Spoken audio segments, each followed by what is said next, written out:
नमस्कार, प्रदेश के number 1 news channel news 18 Rajasthan पर आप सभी का स्वागत। मैं हूं आपके साथ हेमंत कुमार। चलिए खबरों की शुरुआत करेंगे इस वक्त की सबसे बड़ी खबर के साथ। आपको बता दें कि कांग्रेस के संगठन महासचिव केसी वेणुगोपाल जयपुर पहुंच चुके हैं और बड़ी जानकारी इस वक्त की पीसीसी में भारत जोड़ो यात्रा की तैयारियों का जायजा लेंगे केसी वेणुगोपाल।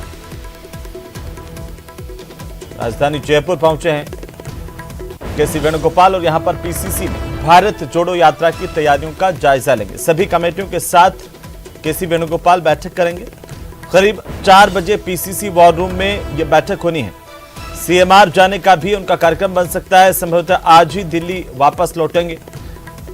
एआईसीसी में संगठन महासचिव हैं केसी वेणुगोपाल। भारत जोड़ो यात्रा के मद्देनजर बैठक लेंगे, तैयारियों का जायजा लेंगे और इसके लिए केसी वेणुगोपाल जयपुर पहुंच चुके हैं। एयरपोर्ट पहुंचने पर कांग्रेस पार्टी के पदाधिकारियों, प्रदेशाध्यक्ष गोविंद सिंह डोटासरा और अन्य पदाधिकारियों कार्यकर्ताओं की ओर से उनका जोरदार स्वागत किया गया। भंवर जितेंद्र सिंह भी पहुंचे थे एयरपोर्ट पर। चलिए आगे बढ़ेंगे और इसी बीच जोधपुर से बड़ी खबर मिल रही है, जहां पर एटीएम उखाड़ करके बदमाश ले भागे। शिकारगढ़ के पास मिनी मार्केट क्षेत्र की घटना है, जिसकी तस्वीरें हम आपको दिखा रहे हैं। आपको बता दें कि रात में एटीएम उखाड़ने की घटना को अंजाम दिया गया, जिसकी तस्वीरें सीसीटीवी में कैद हुई हैं। जानकारी मिलते ही पुलिस सक्रिय हुई। पुलिस अब सीसीटीवी फुटेज खंगाल रही है। एयरपोर्ट थाना इलाके का ये मामला है।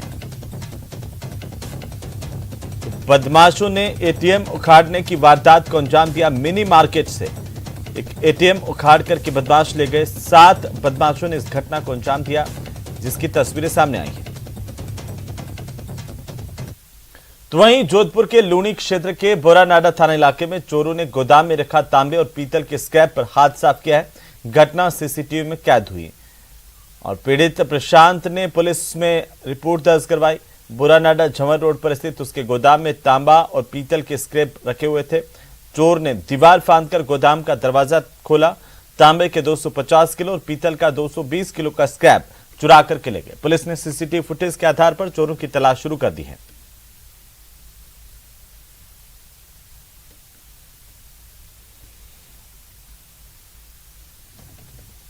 चलिए आगे बढ़ेंगे और इसी बीच राजधानी जयपुर से बड़ी खबर मिल रही है। जयपुर एयरपोर्ट पर कस्टम विभाग ने बड़ी कार्रवाई की है। आपको बता दें कि कस्टम विभाग की ओर से 31,40,000 रुपए का सोना पकड़ा गया है। दुबई से यह सोना जयपुर लाया गया था तस्करी का और इमरजेंसी लाइट में छिपा करके सोना लाया जा रहा था। इसी दौरान कस्टम विभाग ने इसका खुलासा किया और अब कस्टम विभाग के अधिकारी आरोपी यात्री से पूछताछ कर रहे हैं। दुबई से यात्री जयपुर आया था और इसके पास से जैसे जानकारी मिली, कस्टम विभाग ने इसकी तलाशी ली। तलाशी में बड़ी मात्रा में सोना पाया गया है। अब इससे पूछताछ की जा रही है।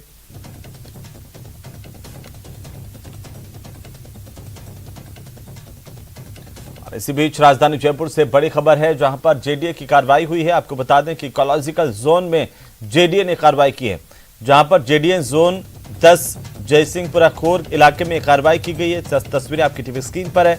जेडीए ने अवैध कॉलोनी को ध्वस्त किया है। कृषि भूमि पर यह अवैध कॉलोनी रूपनगर के नाम से बसाई जा रही थी। आखिरकार जैसे ही जानकारी मिली, इकोलॉजिकल जोन में ये अवैध कॉलोनी बसाई जा रही थी, जिस पर जेडीए ने कार्रवाई करते हुए निर्माणों को ध्वस्त किया है। जोन 10 में यह अवैध कॉलोनी जेडीए ने तोड़ी है। बड़ी जानकारी, रूपनगर के नाम से यह अवैध कॉलोनी यहां पर बसाई जा रही थी। जेडीए की टीम आज एक्शन में नजर आई। इकोलॉजिकल जोन में यह बड़ी कार्रवाई हुई है। और अब बात करेंगे कोटा की, जहां पर बदमाश मस्त है और पुलिस पस्त है। पहले तस्वीरें आप देखिए कि किस तरीके से यहां पर बदमाश आता है और तोड़फोड़ करने लगता है। दुकान के काउंटर को तहस नहस कर देता है और तो चाकू से व्यापारी पर हमले की कोशिश भी करता है। हंगामा, तोड़फोड़ और उत्पात की ये तस्वीरें कैमरे में कैद हुई हैं। तस्वीरों में आप देख सकते हैं कि किस तरीके से 3 बदमाश यहां पर दुकान में रखे सामान को तोड़ते हैं, चंद मिनटों में फरार हो जाते हैं। और सरेआम गुंडई की ये तस्वीरें आसपास के लोगों के लिए भी दहशत का कारण बनी हुई हैं। पूरी घटना दुकान में लगे सीसीटीवी कैमरे में कैद हुई। व्यापारी के मुताबिक एक बदमाश चेचक निवासी सचिन है, जिससे एक दिन पहले इस व्यापारी की कहासुनी हुई थी। इसके बाद ये बदमाश अचानक से दुकान पर पहुंच गया, बाकी लोगों को लेकर के दुकान पर तोड़फोड़ की और अब फिलहाल रामगंज थाना पुलिस इस पूरे मामले को लेकर जांच कर रही है। गांधी का स्टोर बैठा हुआ था, इतने में 3 लड़के आते उन्होंने बर्नियाँ, कांच की बर्नियाँ जो काउंटर पर पड़ी हुई थी उनको फेंकना शुरू किया और एक के हाथ में चाकू था, चाकू से मुझे मारने की कोशिश करी तो हमारे मुनिमों ने उनको ललकारा तो भगते हुए काउंटर को नीचे गिरा दिया, नीचे गिरा के तोड़फोड़ करी, सारा सामान इधर उधर कर दिया। इन अपराधियों में से एक अपराधी हमारे मोहल्ले का सचिन सोनी है, जिसको हमारे कल मैंने चचर थाने में उसके खिलाफ रिपोर्ट दी थी, उसको वहाँ समझाइश कर दी थी, वो मान भी गया था और फिर आज यहाँ आके उसने ऐसा ये मेरे पर हमले करने की कोशिश की। और अब बात करेंगे कोटा की, जहां पर विज्ञान नगर इलाके से लापता हुई 2 छात्राओं का पता चल गया है। अजमेर रेलवे स्टेशन से दोनों छात्राओं को बरामद कर लिया गया। दरअसल एक छात्रा अक्सर फोन पर बिजी रहती थी और इसके बाद में उसके पिता ने उसे डांट लगाई थी और कॉल डिटेल्स निकलवाने की बात कही थी। इसके बाद बिहार की रहने वाली यह छात्रा अपनी चचेरी बहन के साथ हॉस्टल से फरार हो गई थी। ये मामला पुलिस तक पहुंचा और फिर पता चला कि दोनों ही छात्राएं बस से पहले झालावाड़ गईं, फिर कोटा आईं और बिहार जाने के लिए ट्रेन पकड़ने गई, जहां जीआरपी की तरफ से दोनों छात्राओं को बरामद कर लिया गया, कोटा पुलिस को सौंप दिया गया। फिलहाल दोनों छात्राओं को बालिका गृह में रखा गया है। दरअसल इसके पीछे जो जानकारी सामने आई कि एक छात्रा को उसके पिता ने डांट दिया था, जिस पर ये दोनों छात्राएं हॉस्टल से निकल गई थी। बहरहाल अब पुलिस ने इन दोनों छात्राओं को बरामद कर लिया है। इसकी गई और दोनों बालिकाओं से जब मैंने बातचीत की तो मालूम पड़ा है कि दोनों बालिकाएं 16 वर्षीय है और मूलतः वो बिहार की रहने वाली हैं। यहाँ पर वो हॉस्टल में रह कर के एलएन की कोचिंग कर रही थी, मेडिकल की तैयारी कर रही थी और 26/11/2022 को बालिकाएं हॉस्टल में बिना बताए शाम को 5:30 बजे निकल गई थी। जब मैंने बालिकाओं से पूछा कि भाई क्यों चली गई तो बोला कि कोटा से हम बिहार गाँव जाना चाहते थे, इसीलिए हम निकल गए थे। तो चलिए आगे बढ़ेंगे। दौसा से खबर, जहां पर प्रशासनिक सुधार विभाग की टीम ने दौसा में छापेमारी की है। सुबह से ही विभिन्न विभागों में टीम पहुंची और समय पर ऑफिस नहीं आने वाले कर्मचारियों में इससे हड़कंप मच गया। दरअसल टीम ने कई विभागों के हाजिरी रजिस्टर्स को अपने कब्जे में लिया है। छापेमारी के दौरान बड़ी संख्या में कर्मचारी, अधिकारी नदारद पाए गए हैं। समय पर ऑफिस नहीं पहुंचने वाले अधिकारियों, कर्मचारियों पर कार्रवाई की जाएगी। लगातार ये शिकायतें मिल रही थी। प्रशासनिक सुधार विभाग की टीम दौसा पहुंची है और बड़ी संख्या में जो कार्यालय हैं, सरकारी कार्यालय, उनका औचक निरीक्षण किया गया है। रजिस्टर, उनके हाजिरी रजिस्टर उठाए गए हैं। जो समय पर उपस्थित नहीं थे उन कर्मचारियों का यहाँ पर अब तांता लगा हुआ है कि वो यहाँ पर आए हुए हैं और क्योंकि काफ़ी लेट करने की शिकायत मिल रही थी, उसी के आधार पर ये प्रशासनिक सुधार विभाग की कार्रवाई है। सर, कितने विभागों के वो रजिस्टर जो लेट है वो लेट है। अभी है ना, पूरे रजिस्टर मेरे पास आए नहीं है, पर करीब लगभग सभी डिपार्टमेंटों को उठाए हमने रजिस्टर। चलो, बड़ी संख्या में अनुपस्थित मिले होंगे। नहीं, अभी तो हम इसका है ना रजिस्टरों में क्रॉस लगा रहे हैं। फिर आगे क्या कार्रवाई रहेगी सर? आगे तो ये है कि उसको नोटिस जारी होंगे सरकार की ओर से डिपार्टमेंट को, कलेक्टर साहब के जरिए।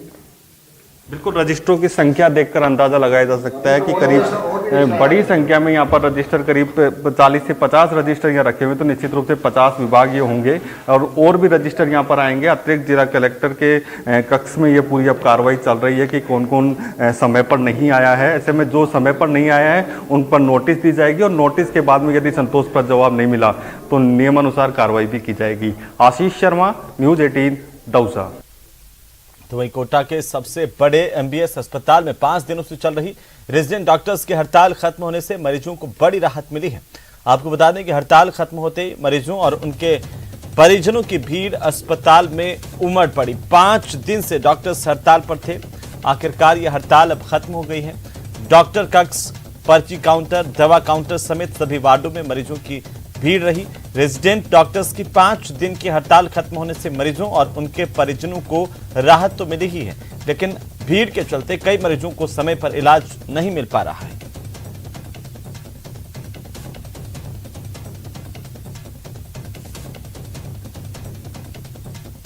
करीब 5 दिनों के बाद रेजिडेंट डॉक्टर की हड़ताल के बाद संभाग के सबसे बड़े एमबीएस अस्पताल में आज मरीजों और उनके परिजनों की भारी भीड़ उमड़ पड़ी है। तस्वीरें हम आपको दिखाना चाहते हैं। अस्पताल के ये बाहर जो दवा काउंटर है वहाँ की तस्वीरें हैं। कई महिलाएं और दूसरे जो अन्य मरीज है वो घंटों से इस कतारों में खड़े होकर इंतजार कर रहे हैं, लेकिन अभी तक उनका नंबर नहीं आ रहा। कुछ लोगों से बातचीत करते हैं, आपसे जानते हैं कब से आप दवा काउंटर पर इंतजार कर रहे हैं? 10 बजे से बोले इसमें। कितनी देर हो गई आपको? 1 घंटा हो गया सर, 1 घंटा हो गया। 10 बजे से खड़े हैं यहाँ पे, चलते बाहर परेशान हो रहे हैं, कितने की इंतजार करें। घर पर कोई नहीं, सुबह के भूखे भी आए, खाने भी नहीं मेरे, कोई सुना है। 1 घंटा हो गया साहब, माना यहाँ खड़ा है। आपसे जानना चाहते हैं आप? 2 घंटे हो गए, नंबर ही नहीं आया अभी तक। तो क्या कह रही हैं? अब देखो एक को आधे घंटे में ले रहे हैं, आधे घंटे में एक का नंबर आ रहा है, कहाँ नंबर आ रहा और है। लोगों से बातचीत करते हैं। आप कब से खड़े हैं? किस तरह की परेशानी आ रही है? 1 घंटे से। 1 घंटे। हाँ, 1 घंटे से। तो तस्वीरें हम आपको दिखाना चाहते हैं। ये संभाग के सबसे बड़े एमबीएस अस्पताल के जो है काउंटर के बाहर की तस्वीरें हैं। इस तस्वीरों में आप देख सकते हैं मरीजों और उनके परिजनों की लंबी लंबी कतारें हैं, क्योंकि 5 दिनों बाद आज रेजिडेंट डॉक्टर की हड़ताल जो है वो खत्म हुई है। उनके बाद में लोगों की आज अस्पताल में भारी भीड़ उमड़ पड़ी है और भीड़ के चलते हालांकि जो है ये कहा जा सकता है कि अब मरीजों और उनके परिजनों को राहत तो मिली है, लेकिन हड़ताल खत्म होने के बाद भी ये जो तस्वीरें हैं लंबी लंबी कतारों की, वो मरीजों के लिए एक परेशानियां का सबक बनती जा रही है। कोटा से न्यूज़ 18 राजस्थान के लिए ओम प्रकाश मारू। तो वहीं राजधानी जयपुर से बड़ी खबर मिल रही है, जहां पर जयपुर में पार्षदों का धरना लगातार जारी है।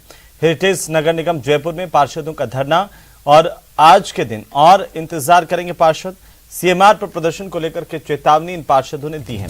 मुख्यमंत्री अशोक गहलोत से मिलने की तैयारी ये पार्षद कर रहे हैं। सीएम से मुलाकात करेंगे, लेकिन उससे पहले प्रदर्शन का दौर जारी है। पार्षदों का धरना लगातार जारी है। जयपुर में पार्षद लगातार धरने पर हैं। हेरिटेज नगर निगम जयपुर में ये पार्षदों का धरना और पार्षदों का कहना है कि आज के दिन और इंतजार करेंगे, बाद में मुख्यमंत्री से मुलाकात करेंगे।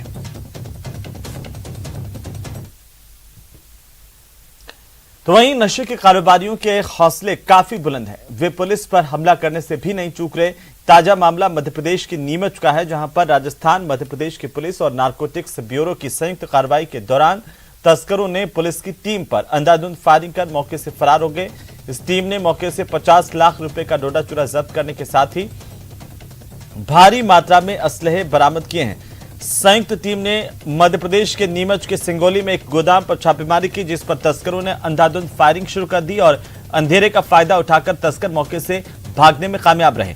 टीम ने गोदाम से 3 वाहनों से करीब 50 लाख कीमत का डोडा चूरा पकड़ा है, साथ ही हथियारों का जखीरा बरामद किया है। और नारकोटिक्स आयुक्त विकास जोशी ने जानकारी दी कि यह गोदाम स्थानीय सरपंच पप्पू धाकड़ का है, जो मौके से फरार हो गया। पुलिस ने इसके खिलाफ मामला दर्ज किया है, उसकी तलाश अब तेज कर दी गई है।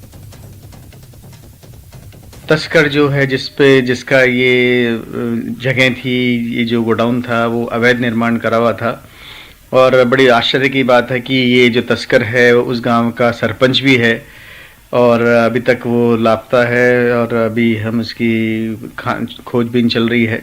रात के करीबन 3 बजे हमारी टीम वहाँ पहुँची और उन्होंने दरवाज़ा खोलने के लिए आग्रह किया और दूसरी तरफ से लगातार गोलीबारी चालू हो गई और जिससे दरवाजे में छेद होकर हमारी गाड़ी में भी गोलियां लगी। बट हमारे अधिकारियों ने बड़ी चतुरता से अपने आप को बचाया और किसी तरह से वहाँ पे घुसे।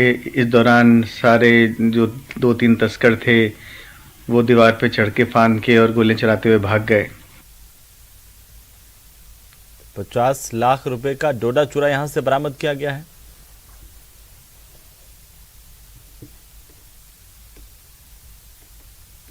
तो चलिए हम आपको सीधे ले चलते हैं राजधानी जयपुर, जहां पर मुख्यमंत्री अशोक गहलोत क्या कुछ कह रहे हैं, सुन लेते हैं।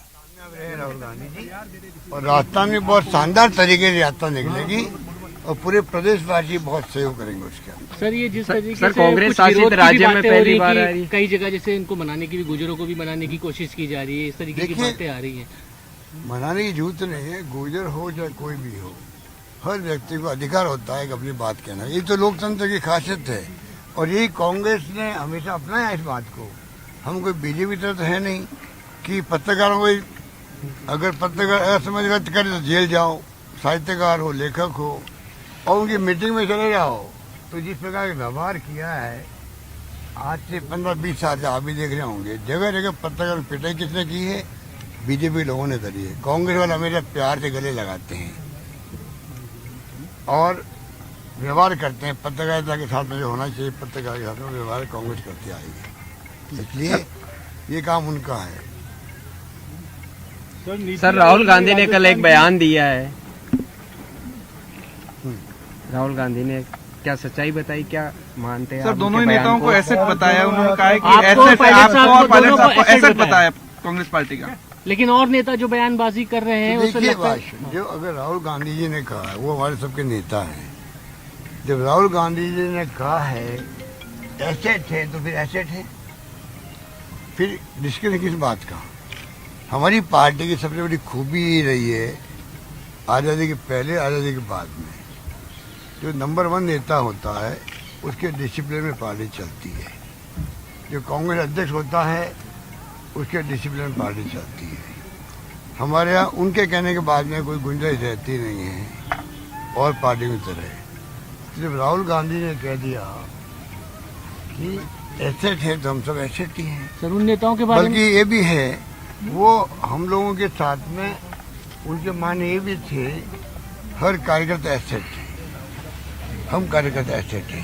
अच्छी बात कही है, दोनों नेता एसेट है, इसका मतलब बाकी लोग भी फॉलोअर भी एसेट हैं, सब एसेट है। सब मिलके ही यात्रा को भी कामयाब करेंगे। और अगला चुनाव जो है 23 का मुख्य मुद्दा वो है, वो हम जीत के बताएंगे। प्रदेशवासी साथ देंगे हमारा, क्योंकि इस बार माहौल हमारे पक्ष के अंदर है। जो योजना हमने बनाई है, ऐसी योजनाएं शिक्षा की हो, स्वास्थ्य की हो, किसानों की हो, मैं समझता हूं कि महिलाओं के लिए हो, युवाओं के लिए हो, छात्रों के लिए हो, ऐसी योजनाएं देश में कहीं नहीं बनी है, कहीं नहीं बनी है। और वो योजना गांव-गांव तक पहुंचने लग गई है, उसका लाभ भी हमें मिलेगा, आप देखेंगे। इसलिए मैं कहीं दौरे करने जाता हूँ तो पहली बार मैं देखता हूँ एक्स्ट्रा ऑर्डिनरी रेस्पॉन्स पब्लिक का है। सब सड़कों पे आके लोग मिल रहे हैं, हाथ मिलाते हैं, स्वागत करते हैं। इसका मायने क्या हुआ? इसके मायने कि हमारी सरकार आ रही है इस बार। और आप सबसे मैं अपील करूंगा, बार बार सरकार बदलती है, उसके अनुभव अच्छे नहीं रहे हैं। रिफाइनरी एक एग्जाम्पल बहुत है, 40,000 करोड़ का प्रोजेक्ट था, आज वो 70,000 करोड़ का प्रोजेक्ट बन गया है। बताइए कितना बड़ा नुकसान होगा। हम ERCP के पीछे पड़े हुए हैं और सरकार केंद्र पैसा नहीं दे रही, तो हम अपना पैसा लगा रहे हैं। 9,500 करोड़ रुपये हमने रख दिए उसके अंदर। तो हमारी तो सोच है कि नेगेटिव सोचो मत, पॉजिटिव सोच रखो, उसी तरह हम चाहते हैं। इसलिए मुझे लगता है इस बार जो है पब्लिक बना चुकी है कि इस बार सरकार कांग्रेस रिपीट करनी है। गुलाब चंद कटारिया जी कह रहे हैं कि आप इतने नाराज हैं, आपने बयान दिए तो कार्रवाई उनके ऊपर क्यों नहीं कर रहे जिनके लिए आपने नाराजगी व्यक्त की है? गुलाब चंद कटारिया कह रहे हैं कि आपने जिनके लिए नाराजगी व्यक्त की तो उनके ऊपर कार्रवाई आखिरकार क्यों नहीं हुई? वो पंचायत हमारी वो करेंगे, अपना घर संभाल ले। 5 साल तो वहाँ बैठे हुए हैं, नेता अपन लड़ रहे हैं वहाँ आपस के अंदर। वो क्या उनको कहाँ कमेंट करने की जरूरत है हमारी पार्टी पर? अपनी पार्टी घर संभाल लेंगे तो बहुत है। उनकी बहुत दुर्गति हो रही है बीजेपी राजस्थान में। सर OPS को लेकर नीति आयोग ने टिप्पणी की है कि स्टेट सरकार इस तरह घोषणा ही कर रही है। मैं आपको कहना चाहूँगा कि नीति आयोग कहो चाहे और इकोनॉमिस्ट भी कह रहे हैं, RBI भी कह सकता है, परंतु उन सबको पूछना चाहिए कि नोटबंदी जो हुई थी उस वक्त में आपने क्या क्वेश्चन उठाए। नोटबंदी बहुत बड़ा मुद्दा था, बिना RBI की पूछे हुए विश्वास में लिए गए, नोटबंदी कर दी गई, लोग लाइनों में लगे, कितने लोग मर गए हैं, कितने लोग मर गए थे। ये तो हम जो हमारे सरकारी कर्मचारी हैं, जो गवर्नेंस में कामयाबी होने में मदद करते हैं, बल्कि गवर्नेंस में सहयोगी होते हैं, उनके लिए मानवीय दृष्टिकोण से हमने फैसला किया है।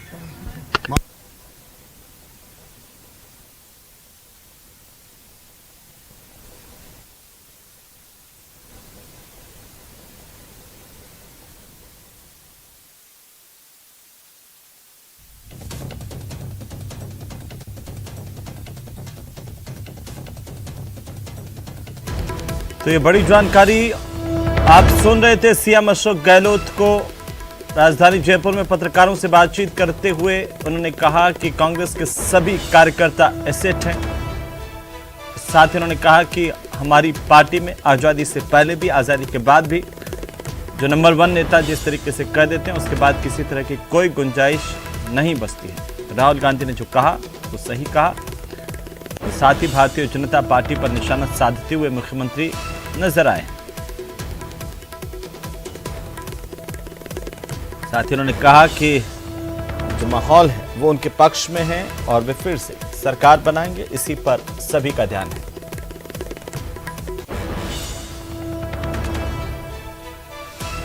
मुख्यमंत्री अशोक गहलोत ने भारतीय जनता पार्टी पर भी निशाना साधा। कहा कि बीजेपी पत्रकारों को पिटवाती है, ये आरोप लगाए हैं।